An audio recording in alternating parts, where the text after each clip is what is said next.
नमस्कार मित्रांनो, आज आपण पाहणार आहोत आपल्या आवडत्या मालिकेचा कालचा म्हणजेच 8 जूनचा सविस्तर रिव्ह्यू. चला तर मग बघूयात कालच्या या एपिसोडमध्ये नेमकं काय काय घडलंय ते.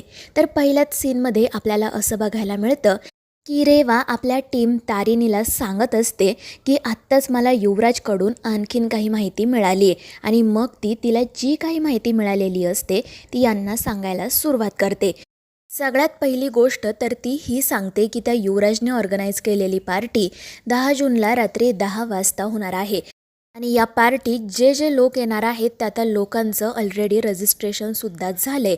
आणि ते ऐकून टेक्नो विचारतो म्हणजे नेमकं कशा पद्धतीने रजिस्ट्रेशन झालं आहे आणि तेव्हा रेवा सांगू लागते की त्या 100 मुलांचे फिंगरप्रिंट्स घेतले आहेत आणि पार्टीच्या दिवशी त्यांचे फिंगरप्रिंट मॅच करूनच त्यांना आतमध्ये सोडलं जाईल. समजा फिंगरप्रिंट मॅच नाही ना झाले तर त्यांना तिथेच मारून टाकण्यात येईल. आणि हे ऐकून टीम तारिणी थोडीशी काळजीत पडते.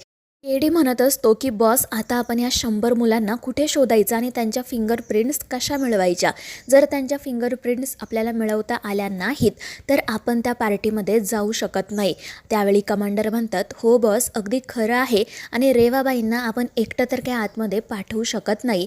तो युवराज त्यांच्यासोबत काहीही करू शकतो. पण त्याचवेळी रेवा यांना आणखीन एक महत्त्वाची माहिती देते.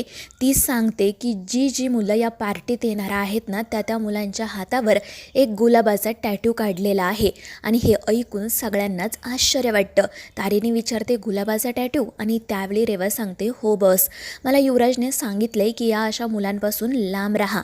आणि त्यावर तारिणी म्हणते की म्हणजे आता आपल्याला लवकरात लवकर या मुलांचा शोध घ्यायला हवा.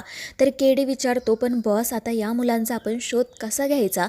कारण या मुलांचा शोध घेणं म्हणजे गवताच्या ढिगाऱ्यातून सुई शोधण्यासारखं आहे. आणि त्यावेळी तारिणी म्हणते, हो केडी, पण हे इतकंसुद्धा अवघड नाही आहे. आणि मग ती टेक्नोला सांगते की हे बघ, तू ना आपला एकदा डाटाबेस चेक कर. याआधी ज्या ज्या लोकांना आपण पकडलं होतं त्या सगळ्यांचं स्टेटस बघ. ते सध्या कुठे आहेत, काय करतायत, त्यांचं सोशल मीडिया अकाउंट चेक कर. जर कोणाच्या हातावर तुला गुलाबाचा टॅटू दिसला, कोणी त्याचा फोटो वगैरे अपलोड केला असेल तर मग आपण सहज त्या अशा मुलांपर्यंत पोहोचू शकतो. आणि त्यावर टेक्नोही हो म्हणतो. त्याचसोबत तारिणी कत्रीला सुद्धा कामाला लावते. त्याला त्याच्या खबरींकडून माहिती गोळा करायला सांगते आणि त्यावर तोही हो म्हणत लगेचच कामाला सुरुवात करतो. पण तितक्यात साधू सर त्यांना कनेक्ट होतात आणि मग त्यानंतर ते टीम तारिणीला नेमके काय काय अपडेट्स आहेत हे विचारतात. रेवाने आत्तापर्यंत जी काही माहिती दिलेली असते ती सर्व माहिती तारिणी साधू सरांना सांगते. प्रत्येक गोष्ट तिने अगदी व्यवस्थितपणे साधू सरांपर्यंत पोहोचवलेली असते. त्यांना प्रत्येक गोष्ट व्यवस्थितपणे समजलेलीही असते. पण त्यानंतर ते असं म्हणतात की हे बघ तारिणी, आपल्याला जोपर्यंत लोकेशन समजत नाही आणि जोपर्यंत तुमचा फुल प्लॅन ऑफ ॲक्शन तयार होत नाही ना तोपर्यंत माझे हात दगडाखाली आहेत एवढं लक्षात ठेव. कारण मला ना डिपार्टमेंट्सकडून काही परवानगी घ्याव्या लागतील. आणि त्यावर तारिणी म्हणते, हो सर, तुम्ही आम्हाला आज रात्रीपर्यंतचा वेळ द्या, मी तुमच्यापर्यंत प्लॅन ऑफ ॲक्शन पोहोचवेल. आणि त्यावर साधू सरही हो म्हणतात आणि टीमला बेस्ट लक विश करतात. त्यानंतर दुसऱ्या सीनमध्ये आपल्याला असं बघायला मिळतं की युवराज आणि निशी घरी आलेले असतात. त्या निशीने खूप शॉपिंग केलेली असते आणि म्हणूनच ती आनंदात असते. पण युवी मात्र तू फुकटचे पैसे उडवलेस असं म्हणत तिला टोमणे मारत असतो. आणि त्यांची ही नेहमीची भांडणं सुरू असतानाच त्याला येतो गुलाबचा कॉल. त्यामुळे युवराज थोडासा घाबरतो. निशीला सांगतो की तू जा, तुझ्या रूममध्ये जाऊन बैस, एक महत्त्वाचा कॉल आहे. आणि मग तो पुन्हा घरातून बाहेर येतो. त्यानंतर तो त्या गुलाबला विचारतो की काय रे, तुला कधी कॉल करावा ते सुद्धा कळत नाही का? एक काम कर, तू ना माझ्या डोक्यावर CCTV कॅमेरा बसव, म्हणजे मग तुला समजेल की माझ्या आजूबाजूला कोण आहे आणि कोण नाही, आणि मग तू कॉल करशील. तर तो गुलाब हसतच विचारतो की काय रे, काय झालं, कुठे आहेस तू? तर युवराज सांगतो की मी ना माझ्या घरात आहे आणि आत्ता माझ्या बाजूला माझी बायको होती. जर तिला संशय आला असताना तर मग तुझं काही खरं नव्हतं. आणि त्यावेळी गुलाब चिडून म्हणतो की हे बघ, जास्त बोलू नको, माझं काम झालं आहे की नाही ते सांग. आणि त्यावेळी युवराज म्हणतो की हो, झाले बाबा तुझं काम, नको काळजी करू, सगळी व्यवस्था मी केली आहे, त्या पिल्स वेळेत तुझ्यापर्यंत पोहोचतील. आणि ते ऐकून गुलाबही खुश होतो आणि युवराजला म्हणतो की हे बघ, आता शेवटचे 48 तास बाकी आहेत, सगळं काही ठरल्याप्रमाणे व्हायला हवं. जर कोणतीही गडबड झाली ना तर सगळ्यात आधी तुलाच आम्ही कापून टाकू. आणि त्यावेळी हा युवराज हसतच म्हणतो की तसं काही होणार नाही आहे. आणि मग त्यानंतर तो गुलाबसोबत त्या पार्टीविषयीच बोलत राहतो. आणि त्याचवेळी तिथे येतात दयानंद. त्यांनी युवराजचं बोलणं अर्धवट ऐकलेलं असतं आणि मग जेव्हा युवराज फोन ठेवून देतो तेव्हा ते त्याला विचारतात सुद्धा की काय रे, काय चाललंय तुझं, कोणासोबत बोलत होता. तर हा युवराज सांगतो की काही नाही, माझ्या एका मित्राचा फोन होता, त्याची बॅचलर पार्टी आहे ना, त्याच विषयी आम्ही बोलत होतो. तर दयानंद म्हणतो की आता झाली का पुन्हा तुझी सुरुवात. तर युवराज चिडून विचारतो म्हणजे काय म्हणायचं नेमकं तुम्हाला. आता मी काय माझ्या मित्रांसोबत पार्टीसुद्धा करायची नाही का. एकतर तुम्ही ती बिंडोक बायको माझ्या गळ्यात मारून ठेवली, मला सतत तिची कटकट ऐकावी लागते, नंतर ऑफिसमध्ये जाऊन राब राब राबावं लागतं आणि घरी आल्यानंतर पुन्हा त्या तारिणीची कटकट ऐकावी लागते. तुमची नेमकी काय अपेक्षा आहे, मी काय करायला हवं. आणि त्यावेळी दयानंद म्हणतो की अरे बाबा, मला तसं म्हणायचं नव्हतं रे, पण आत्ता कुठे तुझी गाडी जरा रुळावर आली आहे, तू पुन्हा वाईट मार्गाला जाऊ नये एवढीच माझी इच्छा आहे. तर युवराज म्हणतो की नका काळजी करू तुम्ही, आणि जर काळजी करायची असेलच ना तर तुमच्या त्या लाडक्या मुलाची जाऊन करा, माझी करायची काहीच गरज नाही आहे. काय करायचं ना ते मी माझं बघेल, कारण आधीच तुमच्या पहिल्या लग्नाच्या मजेमुळे ना माझं आयुष्य उद्ध्वस्त झाले. आणि मग तो रागातच तेथून निघून जातो आणि त्याच्या अशा वागण्यामुळे बिचाऱ्या दयानंदाला वाईट वाटतं. त्यानंतर दुसऱ्या सीनमध्ये आपल्याला असं बघायला मिळतं की कमांडर जेवण करण्यासाठी त्यांचा डबा उघडतात आणि त्यावेळी त्यांच्या डब्यामध्ये असणाऱ्या भाजीचा वास सगळीकडे दरवळतो. सगळेच जण धावत टेबलजवळ येतात आणि कमांडरना विचारू लागतात की ही कोणती भाजी आहे. कमांडर त्या भाजीविषयी त्यांना सांगतात. टेक्नो पटकन एक घास खातो, पण ती भाजी इतकी तिखट असते की या टेक्नोच्या डोळ्यातून अक्षरशः पाणी येतं आणि त्यामुळे कमांडर, रेवा आणि फातिमा हसू लागतात. फातिमा म्हणते की टेक्नो तू राहू दे जरा, ही इतकी तिखट भाजी खाणं ना मर्दाचं काम असतं. आणि हे ऐकून टेक्नो म्हणतो हो का, मग तू खाऊन दाखव बरं. आणि त्यांची ही सगळी बडबड गोंधळ सुरू असतानाच तिथे तारिणी आणि केदारही येतात. केदारला सुद्धा ती भाजी खायची इच्छा होते, पण तारिणी त्याला सांगते की केदार ही खूप तिखट आहे बरं का, आणि तुला तिखट काही सहन होत नाही. पण केदार म्हणतो नाही बॉस, आज तर मी ही भाजी खाणारच.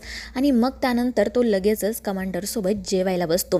पण मग तारिणी सुद्धा म्हणते की ठीक आहे, आता मी सुद्धा ही भाजी तुला खाऊन दाखवते, आपण ना पैंज लावूयात. आणि हे ऐकून इतर सगळेजण खुश होतात आणि तारिणी केदारला चेअर करायला सुरुवात करतात.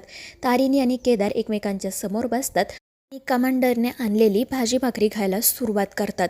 ती भाजी इतकी तिखट असते, पहिल्याच घासाला त्या दोघांच्याही डोळ्यातून पाणी येतं, कानातून अक्षरशः धूर निघतो, पण तरीही ते एकावर एक घास खातच राहतात.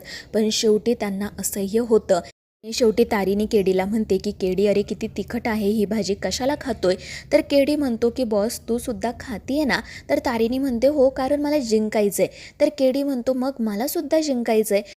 पण त्यानंतर मग तो स्वतःहूनच म्हणतो की बॉस मला माफ कर, मी ना माझी हार मान्य करतो, पण आता मी ना एक घाससुद्धा खाऊ शकत नाही. आणि ते ऐकून सगळेजण हसू लागतात आणि तारिणी जिंकली असं जाहीर करतात. आणि मग त्यानंतर रेवा आणि टेक्नो पटकन त्या दोघांना पाणी देतात. पण तारिणी तिची पाण्याची बॉटल केदारला देते आणि त्याचवेळी केदार त्याची पाण्याची बॉटल तारिणीला. आणि ते पाहून टीमला आश्चर्य वाटतं. ते गालातल्या गालात हसतच या दोघांकडे पाहत असतात. त्यानंतर हे दोघेजण पाणी पितात, पण तरीही त्यांना त्रास होत असतो, म्हणून मग रेवा त्यांना काही चॉकलेट्स देते. आणि त्यावेळीसुद्धा हे दोघेजण स्वतः चॉकलेट्स खाण्यापेक्षा एकमेकांना देतात आणि त्यामुळे रेवाला हसू येतं. त्याचवेळी दुसरीकडे आपल्याला असं बघायला मिळतं की कत्रीला एक मुलगा सापडलेला असतो, ज्याच्या हातावर तो गुलाबाचा टॅटू असतो. आणि मग तो लगेच रेवाला कॉल करून त्याबद्दल माहिती देतो. तर रेवा त्याला त्या मुलाचा पाठलाग करायला सांगते. त्यानंतर आपल्याला असं बघायला मिळतं की रेवा आजूबाजूला कोणीही नाही आहे हे पाहून मुद्दाम बॉसला विचारत असते की काय गं बॉस, तुला तिखट सहन होत नाही, मग तरीसुद्धा तू ही इतकी तिखट भाजी का खाल्ली. आणि त्यावेळी तारिणी म्हणते की अगं मी जर भाजी खाल्ली नसती ना तर केडीने ऐकलंच नसतं, तो भाजी खातच राहिला असता आणि म्हणून मला नाईलाजाने हे सगळं करावं लागलं. आणि तारिणीचं ते उत्तर ऐकून रेवा गालातल्या गालात हसू लागते. तिला हे कळून चुकतं की आपली बॉस केडीच्या प्रेमात पडली आहे. त्यानंतर दुसरीकडे आपल्याला असं बघायला मिळतं की निशी तिच्या आईला कॉल करून सांगते की मी ना आत्ताच माझ्या युवीसोबत जाऊन शॉपिंग करून आली आहे. तर आई म्हणू लागते की अगं हे काय चाललंय तुझं, रोज रोज उठून काय शॉपिंगला जाते. तर ही निशी मोठ्या ऐटीत म्हणते की मम्मा, श्रीमंत लोकांचं असंच असतं, तुला नाही कळणार.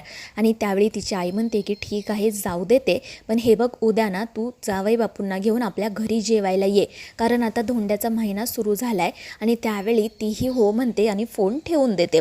त्यानंतर दुसरीकडे सुमीसुद्धा तारिणीला कॉल करते आणि तिला केदारला घरी घेऊन यायचं आमंत्रण देते. पण तारिणी म्हणत असते की अगं सुमी कशासाठी हे सगळं, पण सुमी ऐकत नाही आणि त्यामुळे तारिणीही मग शेवटी हो म्हणते. त्यानंतर मग आपल्याला असं बघायला मिळतं की निशी याच विषयी युवराजला सांगत असते, पण तो मूर्ख माणूस रागातच म्हणतो की मी नाही येणार, जाऊन सांग तुझ्या घरी. तर निशी विचारते की का रे, का नाही येणार तू, असा नेमका कोणत्या कामात बिझी असतोस तू. आणि त्यावेळी युवी म्हणतो सुद्धा की मी ना एक मोठं ड्रग डिलिंग करतोय. पण त्या निशीचा यावर विश्वास बसत नाही. ती हसतच म्हणते की हे बघ उगाच खोटं बोलू नको. आणि त्यावेळी युवराज हसतच म्हणतो की अगं माझी ना एक महत्त्वाची मीटिंग आहे आणि त्याच संदर्भात मला काही गोष्टींची जुळवाजुळव करायची आहे. परंतु निशी त्याच्याकडे खूप हट्ट करते आणि शेवटी तो नाईलाजाने म्हणतो की ठीक आहे, येईल मी उद्या तुझ्या घरी, पण एक गोष्ट लक्षात ठेव, यापुढे ना तू मला कोणतेही प्रश्न विचारायचे नाहीत. यापुढे मी तुला जे हवं ते आणून देईल, फक्त तू तुझं तोंड बंद ठेवायचं. आणि त्यावर ती निशीसुद्धा हो म्हणत तेथून निघून जाते. तर युवराज कपाटामधून त्या पिल्स बाहेर काढतो. त्यानंतर दुसरीकडे आपल्याला असं बघायला मिळतं की फातिमाच्या आईने तिच्यासाठी एका मुलाचा फोटो पाठवलेला असतो आणि त्याचमुळे ती खूप चिडलेली असते. रेवा आणि टेक्नो याचविषयी तिच्याशी बोलत असतात. मग तिथे तारिणीसुद्धा येते. फातिमा खूपच वैतागलेली असते. आईला सगळं कसं समजावून सांगायचं हेच तिला समजत नसतं. आणि त्यावेळी तारिणी तिला सांगते की अगं ती तुझी आई आहे, तू तिच्याशी शांतपणे बसून बोल, तिला सांग की तुला नेमका कसा मुलगा हवाय, ती नक्की समजून घेईल. आणि समजा नाहीच ना त्यांनी समजून घेतलं तर मग मी त्यांच्याशी बोलायला येईल एक तुझी मोठी बहीण म्हणून. आणि ते ऐकून फातिमाही खुश होते. त्यानंतर दुसरीकडे आपल्याला असं बघायला मिळतं की गुलाबाचा टॅटू हातावर असणाऱ्या एका मुलावर कत्री बारीक लक्ष ठेवून असतो आणि त्यासाठी तो चहावालाही बनलेला असतो. तो मुलगा त्याच्याच टपरीवर चहा प्यायला येतो आणि मग त्यानंतर त्याच्या चहाचा जो ग्लास असतो त्यावरूनच हा कत्री फिंगरप्रिंट्स घेतो. त्याचवेळी दुसरीकडे अजून एका मुलावर कमांडर लक्ष ठेवून असतात आणि त्याच्या पाण्याच्या बॉटलवरून ते त्याचे फिंगरप्रिंट्स घेतात. तर दुसरीकडे रेवा मुद्दाम सगळ्यांसमोर बॉसला विचारत असते की काय गं बॉस, तुला तुझा ग्रीन फ्लॅग कोण आहे हे कळलं का. आणि त्यावेळी तारिणीला फक्त केदारचा चेहरा आठवत असतो आणि तिला हसूही येतं. पण मग ती असं म्हणते की नाही असं काही नाही आहे. आणि मग ती कामाविषयीच बोलायला सुरुवात करते. त्याचवेळी दुसरीकडे आपल्याला एक बघायला मिळतं की केडीसुद्धा एका मुलीचा पाठलाग करत असतो. तिच्या हातावर देखील तो गुलाबाचा टॅटू असतो आणि मग केडी तिच्याजवळ असणारी पाण्याची बॉटल घेतो जेणेकरून त्यावर असणारे फिंगरप्रिंट्स त्यांना मिळावेत. त्याचवेळी दुसरीकडे मात्र एक विचित्र घटना घडते. एक इन्स्पेक्टर असतो आणि तो त्याच्या खबरीकडून याच पार्टीविषयी माहिती काढून घेण्याचा प्रयत्न करत असतो आणि त्याला देखील बरीचशी माहिती मिळते. आणि मग तो हसतच स्वतःशी म्हणू लागतो, यावेळी काही झालं ना तरी ही केस मीच सॉल्व करणार. साधू सरांच्या त्या टीमला आता माझ्यामध्ये येऊ देणार नाही. यावेळी मेडल मलाच मिळणार. त्यानंतर दुसरीकडे आपल्याला असं बघायला मिळतं की कमांडर, कत्री आणि केडी त्या तिन्ही मुलांच्या एक एक वस्तू घेऊन येतात आणि मग त्यानंतर रेवा त्या वस्तूंवर असणारे फिंगरप्रिंट्स कलेक्ट करते आणि मग त्यानंतर ती पुढे काय करायचं याविषयी टीमला माहिती देते. त्यामुळे ते सगळेच जण रेवावर खूप खुश होतात, तिचं कौतुक करतात, कारण फिंगरप्रिंटची सोय झालेली असते. पण मग त्यानंतर त्या पार्टीत नेमकं कोण जाणार याविषयी त्यांची चर्चा सुरू होते. फिंगरप्रिंट तर 3च मुलांचे असतात आणि टीममधील सदस्य असतात 6. मग तारिणी टीमला सांगते की 10 जूनला रात्री 10 वाजता रेवाच्या मदतीला मी, केडी आणि कत्री त्या पार्टीत जाऊ. आणि त्याचसोबत ती फातिमा, टेक्नो आणि कमांडर यांना बॅकअपला राहायला सांगते. त्यावेळी रेवा म्हणते की बॉस माफ करा, पण लाख मेले तरी चालतील, परंतु लाखांचा पोशिंदा गायलाच हवा. त्यामुळे आम्ही ना तुम्हाला आणि केडी सरांना आतमध्ये पाठवण्याची रिस्क नाही घेऊ शकत, कारण तो युवराज तुम्हा दोघांना अगदी जवळून ओळखतो. तुमच्या बॉडी लँग्वेजवरून सुद्धा त्याला समजेल. आणि त्यामुळे तारिणी म्हणते की रेवा पण आपल्याला रिस्क ही घ्यावीच लागेल. परंतु टीम म्हणते की नाही बॉस, आम्ही ही रिस्क नाही घेऊ शकत, तुम्ही प्लीज आम्हाला आतमध्ये जाण्याची परवानगी द्या. आणि त्यामुळे मग शेवटी तारिणीला निर्णय घ्यावा लागतो की ती, केडी आणि कमांडर बाहेर बॅकअपला थांबतील, तर फातिमा, कत्री आणि टेक्नो आतमध्ये जातील. पण ती टीमला सांगते की हे बघा, आतमध्ये गेल्यानंतर तुम्ही आधीच स्वतःची काळजी घ्यायची, कारण मला माझ्या एकाही ऑफिसरला गमवायचं नाही आहे. आणि त्यावर तेही हो म्हणतात. आणि मग पुन्हा 10 जूनला रात्री 10 वाजता त्यांचा प्लॅन ऑफ ॲक्शन नेमका काय असतो याविषयी ते चर्चा करू लागतात. तर मित्रांनो, या मालिकेच्या पुढील भागांमध्ये आता नेमकं काय काय घडणार आहे हे जाणून घेण्यासाठी आपल्या चॅनेलला सबस्क्राईब करा.